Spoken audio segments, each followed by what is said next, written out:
తిరుమల తిరుపతి దేవస్థానం గౌరవ ప్రధాన అర్చకులు రమణ దీక్షితులపై పాలక మండలి వేటు వేసింది. టీటీడీ నుంచి ఆయనకు తప్పిస్తున్నట్లు ప్రకటించింది. టీటీడీ చైర్మన్ కరుణాకర్ రెడ్డి ఓ ప్రకటన విడుదల చేశారు.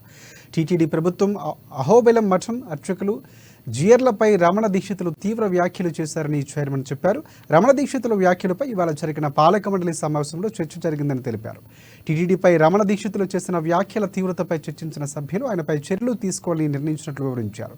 పాలక మండలి నిర్ణయం మేరకు దీక్షితులను టీటీడీ నుంచి తప్పిస్తూ ఉత్తర్వులు జారీ చేసినట్లు చైర్మన్ కరుణాకర్ రెడ్డి తెలిపారు. ఇక తిరుమలలో కొన్నేళ్లుగా అసాంఘిక కార్యకలాపాలు జరుగుతున్నాయని రమణ దీక్షితులు ఇటీవల ఆరోపించారు. ఇక ఈ ఆరోపణలకు సంబంధించిన ఆయన వీడియో సోషల్ మీడియాలో వైరల్గా మారింది. దీంతో తిరుమలలో క్రిస్టియానిటీ వేగంగా వ్యాప్తి చెందిందని సీఎం జగన్ క్రిస్టియన్ కావడంతో ఆలయంలోనూ ఆ మతం వ్యాప్తిస్తుందని రమణ దీక్షితులు ఆరోపించారు. ఈవో ధర్మారెడ్డి సహా ఆలయ సిబ్బందిలో చాలామంది క్రిస్టియన్లు ఉన్నారని విమర్శించారు. ఈవో కుమారుడు చనిపోతే దహనం చేయకుండా ఖననం చేశారని విమర్శించారు. ఇక ఈ వీడియో ఇప్పుడు సోషల్ మీడియాలో వైరల్ కావడంతో రాష్ట్ర వ్యాప్తంగా సంచలనం రేగింది. ఈ క్రమంలోనే రమణ దీక్షితులపై తిరుమల పోలీస్ స్టేషన్లో కేసు కూడా నమోదైంది.